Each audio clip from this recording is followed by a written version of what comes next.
So welcome back to lecture 5. So last time we talked about discrete symmetries. We started with parity. We saw that the strong force and gravity and electromagnetism respect parity as a symmetry, whereas the weak force we just started to see actually maximally violates parity. And we encountered the tau theta puzzle, from which we learned that you can assign intrinsic parities to particles which are represented as quantum states, right.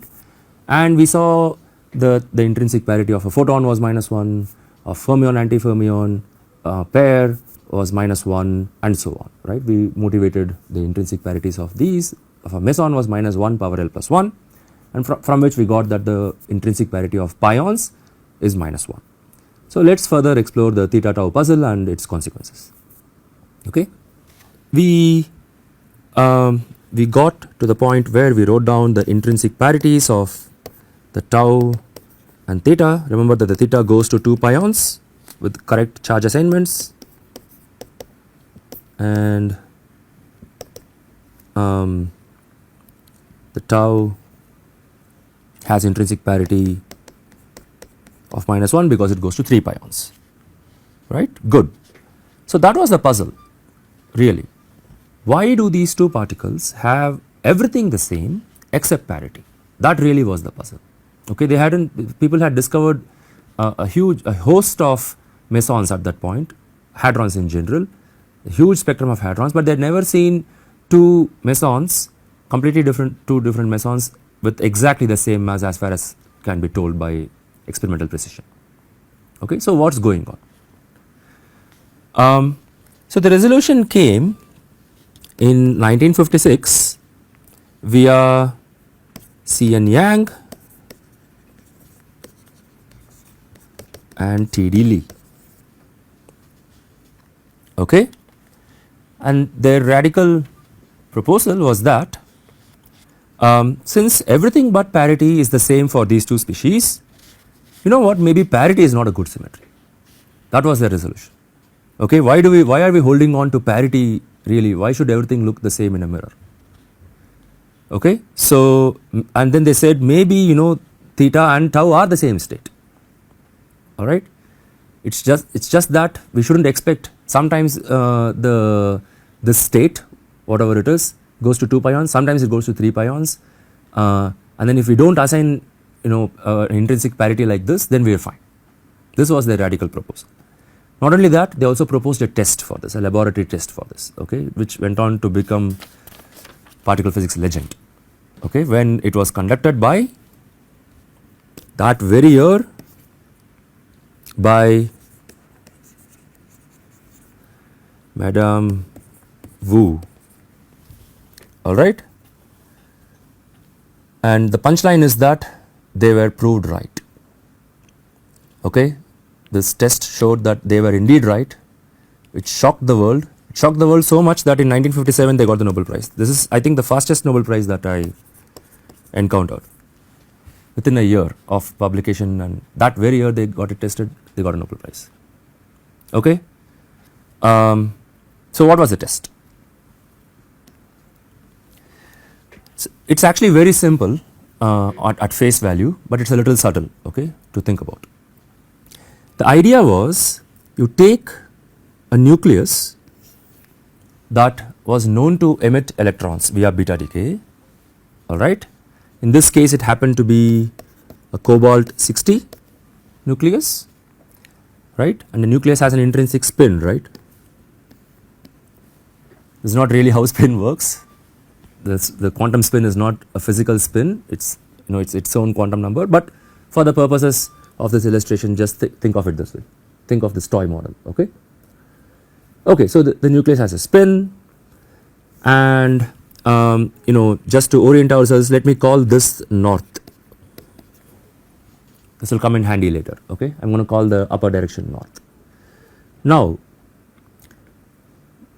Yang and Lee proposed and Wu found that if parity is a good symmetry, okay, then I should expect the electrons that are emitted by this nucleus to come from both the northern direction and the southern direction. Okay, let me just write it this way. Expect if P is good. Okay, why is that? Because if you flip this in a mirror, right, then what has happened now? So the north is defined by the spin actually, correct? In a mirror now, you are spinning in the other direction, correct? That means I should define north in this direction, and if parity is conserved, then it doesn't matter actually. So I would basically have let me use black, oops, electrons being emitted both in the northern and southern directions, right? Okay, now what happens if parity is not good? Okay, what happens if parity is violated? Then even if it's violated by a little bit, I would expect the following, correct? I would have in the mirror, since it is all flipped, so let me extend this.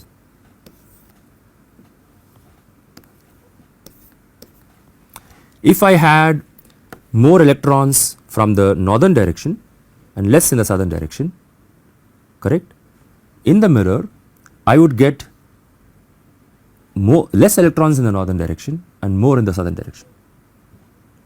Do you agree? And if you take this to the logical extreme, in the maximal case, in the maximal violating case, I would have electrons coming only from the southern direction. That would mean that in the mirror, electrons would be emitted only in the northern direction, right? So just like that,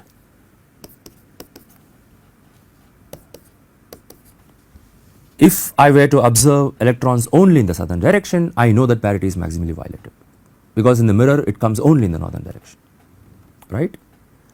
And this is more or less just what Wu found, that the cobalt nucleus is emitting electrons exclusively from the southern direction. Okay, so in one simple but subtle stroke, the maximal violation of parity was established in the weak interactions. Why? Because nuclear decay to electrons is through beta decay, which is a weak interaction. Correct? So the underlying decay is this basically, right? Which is beta decay, weak interactions. Okay, I hope that's clear. All right.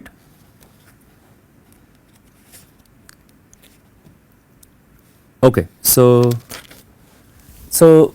with this in mind, let's move on to the concept of helicity. All right, so we just talked about that. When we say helicity, think of screws, right-handed screws, left-handed screws, and you won't go wrong. Okay, so in a particle context, let me write it this way. If I have a particle moving in this direction, some velocity, and its spin, okay, I don't know how to undo. Okay, good.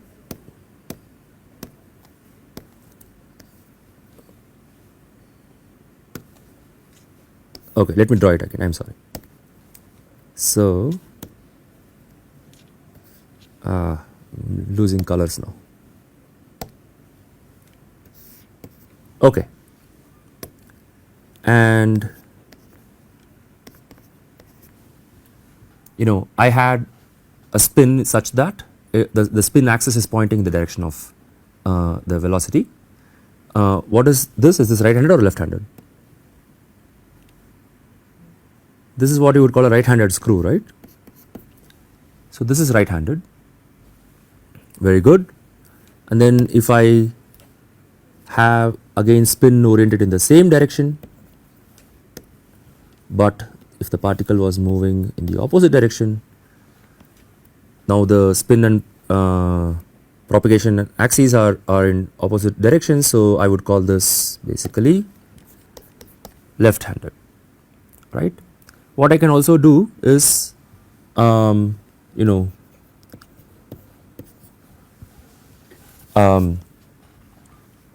I can define the helicity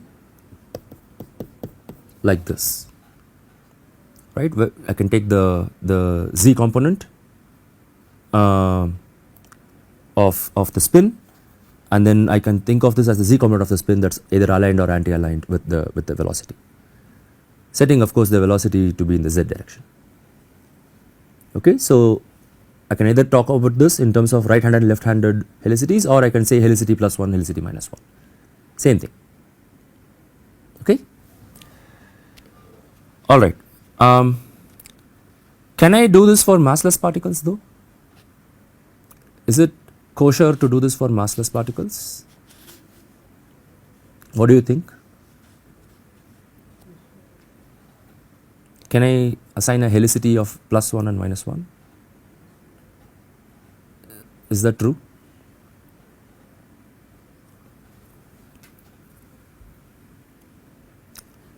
Because I'm sorry. Let me change the question. Can I do this for massive particles? Is what I meant actually. For massless particles, you can. Yes. We do know that photons have a right circular polarization, left circular polarization. Yes, indeed. I meant for massive particle.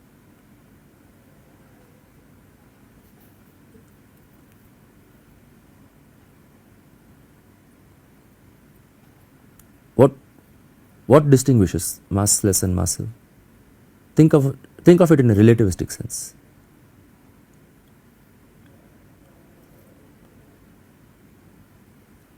Okay, so for a massive particle, I can always boost to a frame where I flip the velocity. Correct? I can always go to an inertial frame that's with its speed larger than the speed that you see here in a lab frame, so that now the particle seems to be going in the other direction. So just like that, by going to a different frame, I have flipped the velocity. And we know that all inertial frames are on an equal footing in relativity, right? So since we are dealing with a relativistic theory here, since we know that relativity is here, we cannot really treat this as fundamental, helicity as fundamental, okay, for massive particles. So what we'd rather do is define something that is actually friendly to this Lorentz transformations, to Lorentz boosts, and that concept is called chirality.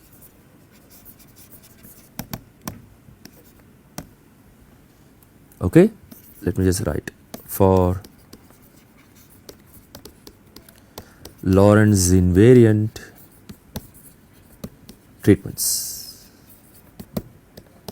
Okay, good. So just keep this in mind. You will encounter chirality in a lot more detail when we talk about spinors and so on. Okay, in the in-field theory. Of course, helicity equals chirality for massless particles. That goes without saying, right? Okay. Okay. Now that means we talked about neutrinos last time, right? So neutrinos actually almost fit the bill here. Neutrinos almost have a proper helicity. Why? Because neutrinos are severely light particles compared to other particles that we know of. They are mostly relativistic. In most scenarios they seem to be relativistic, super relativistic. Okay, there is only 1 or 2 scenarios that I know of where they are non-relativistic. So they have a very small mass. Their mass is known to be smaller than about 0.1 electron volts. So to all practical purposes they seem to come with a definite helicity. Okay, especially in the context of non-relativistic quantum mechanics, they do come with a definite helicity. Okay, so said differently, neutrinos are seen to be left-handed, and antineutrinos are seen to be right-handed. Okay, all neutrinos seem to be left-handed. any neutrino that we have measured so far has been left-handed, because it is hard for us to boost to a frame to see them as right-handed, okay, because they are all more or less relativistic. So for all practical purposes we can talk about helicities of neutrinos as opposed to chiralities. This also tells us another thing, right, that clearly the neutrino is the face of the weak force, right. Clearly this is where you see the maximal violation of parity, right. It is not, there is no intrinsic parity to it. They come exclusively in one-handedness and so on, okay. All right. So how do we infer this? How do we, I think someone asked this, how do we infer the intrinsic parity of the neutrino also, for instance? How do we know it's left-handed, for instance, right? We're not going to go and actually measure its helicity. We don't have a corkscrew to go measure its helicity, right? So what do we do? So what you do is to inspect decays of particles that produce neutrinos, okay. For instance, the classic way to do this is to take a pion, okay, and you know that a pion would quickly disintegrate to a muon and an antineutrino with muon flavor, okay. So I am going to draw that decay here. I am going to call this the antimuon, and I am going to call this, oh I am sorry, okay, the muon, that's antineutrino and that is the muon, okay. So what have I done here? I have made use of the fact that the initial spin is the final spin, okay, and the initial spin is the spin of the pion, which is 0. We just saw that the L is 0 for pion, so S is also 0. The initial spin is 0, and I know that these are fermions, right. So along this axis they would have spin half, so I know that they have to have opposite spins, correct. That is why I drew them this way. I put opposite spins here, right. And of course the velocities are taken care of by momentum conservation, right. Okay. Now suppose you had this setup and you found that all the muons that you get, right, are right-handed. Suppose you find that to be the case, right. It automatically fixes the handedness of the antimuon, the antineutrino also, right. Why is that? Because I need not have drawn the spins only in this way, I could have drawn the spins like this also, right. This is also possible. So there were two possibilities for the helicities of the final states, right, except that we see that the helicities are have to be the same, right, for the two final states. The muon helicity should be the antineutrino helicity. So if all the muons turned out to be right-handed in your decay process, then all the antineutrinos are also right-handed, right, and that was exactly what was seen. That is exactly what is seen also, okay. So all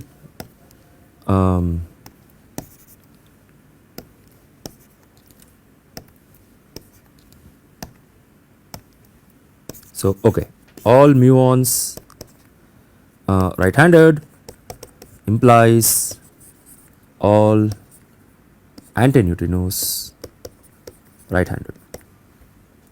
And similarly, if I had started with this decay of the positively charged pion, where I have an antimuon and an actual neutrino, then what was seen is that all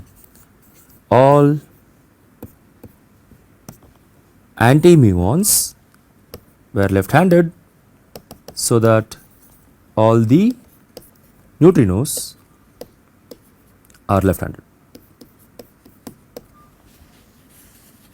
Okay, just the converse of this. So this is how we knew that, this is how we know, not just from this process, from many different kinds of decay processes, from many other scattering processes and so on, we know that neutrinos are left handed. Okay. Now here is another sanity check. There is also the neutral pion, right? Okay. So what about this? What would you expect? Would you expect the final state photon to be left handed or right handed?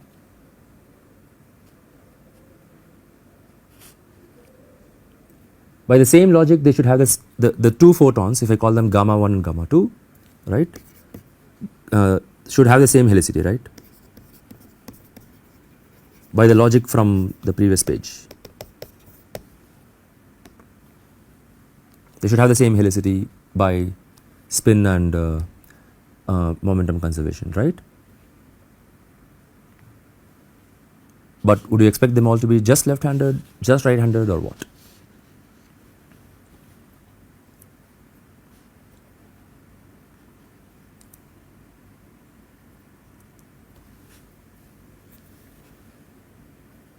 Okay, so neither. You would expect equal numbers of left handed and right handed photons. Okay, so let me just write that down. Equal, let me write it down differently. So the number of right handed pairs of photons will be the same as the number of left handed pairs of photons. Now why is that? We just saw before that, you know, the final state exclusively picked right handed fermions, exclusively picked left handed fermions, but over here we just changed our, you know, why are we saying that you can have equal numbers? That is because the previous case happened through the weak interaction. Okay, you had neutrinos in the final state. When you have a neutrino, that should tell you that there are weak interactions involved. Okay, so this might be a little early to draw Feynman diagrams, but you know, you can get some intuitive sense of what's going on if I draw it. So over here, the pi minus, right, is a u bar d, and the final state is mu on and antineutrino, and what had happened was you had exchanged W. Okay, so again W is a telltale sign of weak interaction. W is the mediator here. Okay, so this happened through the weak interactions, whereas this one, so this one I am going to draw a little differently, by and large happens through the electromagnetic interactions. The pion going to photons, even if I did not draw the Feynman diagram, it is probably easy to see that there is electromagnetic interactions involved here. Okay, so these are fermions in the loop and so on. But even without the Feynman diagram, from the fact that there are no neutrinos and there is nothing funny going on here, it is probable to guess that the dominant decay channel of the neutral pion to two photons happens through electromagnetism, and electromagnetism respects parity, right. So this is how we infer the underlying symmetries of the world. Okay. Okay. Now from the story of the pion, the you know, from pi plus and pi minus, right, there is something that you would have, you know, already got a hint of, which is that the pion, the pi plus went to mu plus and the muon neutrino, the pi minus went to this, right? Okay, and then this one exclusively picked left-handed fermions, and this one exclusively picked right-handed fermions, right? But what if I had intrinsically switched these two? So what if no, let me say it differently. So I have these two processes. Now I look at these two processes, and then if I just switch all the fermions with the antifermions, okay, I have an operator by which in these processes I just switch all the fermions with antifermions. I switch all the particles with the antiparticles, in fact, right? Then nothing really happens, right? So what has happened now is, so let me write it this way. I am going to call this operator charge conjugation, where I am flipping all particles with antiparticles, right? If I do that, all that's happened is the pion has gone to this, and I'm just exactly flipping everything, right? It looks trivial, but it's not quite that. And then by the same logic, I should have right-handed here and left-handed here, right? So that shows that if you involve, if I put parity and charge conjugation together as a combined operator, then nothing really happens to the entire system, right? Okay, said differently, the combination CP together seems to restore the weak force,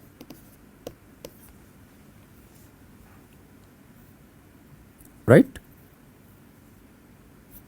Okay, so okay, the operative word here is seems. Okay, we will see later that even this combination turned out to be violated in nature. Okay, but for now we can see that sometimes a single operator might be violated in some interaction, but maybe some combination is still preserved. Okay, we will see variations of these as well.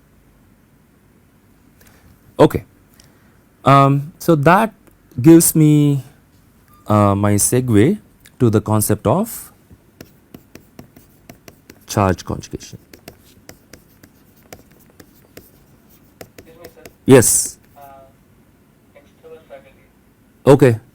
Yeah, just a reminder, sir. Okay. So I'll just wrap up in 2 minutes then. Yes, sir, sure, sir. Okay, sure. Just a Okay.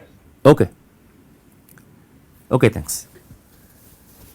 Okay, so we will wrap up soon after introducing the concept of charge conjugation. So why is it called charge conjugation? The idea is to flip all charges. Okay, what do I mean by that? In this course, we will be very careful about using the word charge. We won't be using that to denote only the electric charge. We will encounter other charges as well. Okay, things like baryon number, lepton number, other global charges, and so on. Okay, even things like fermion number and so on. Okay, and of course, electric charge, we will have hypercharge and so on. So you flip all the charges more or less. That is why people called it charge conjugation. More precisely, you take particles to antiparticles. Okay, but we will see an even more precise definition of charge conjugation. You need to define charge conjugation eigenstates. There are charge conjugation operators, both in the non-relativistic and relativistic senses, and that will give us an even better definition. Okay. So to wrap up very quickly, let's go back to the Lorentz force. Okay. So I have this, right? Under charge conjugation, what happens to charge? That's simple. It goes to the minus of itself. Good. What happens to the electric field under charge conjugation? It goes to the minus of itself actually. You flip the charge to its minus, right? Then the electric field lines turn around, right? So it goes to the minus of itself. And what about magnetic field? It also goes to the minus of itself. Again, you can see this in Biot-Savart law. The current now moves in the other direction if you flip the sign of the charge, and the magnetic field also flips, right? So, so this is a way to see that electromagnetism is invariant under charge conjugation, because the right hand side did not change sign. You know that under charge conjugation the force should not flip sign. So,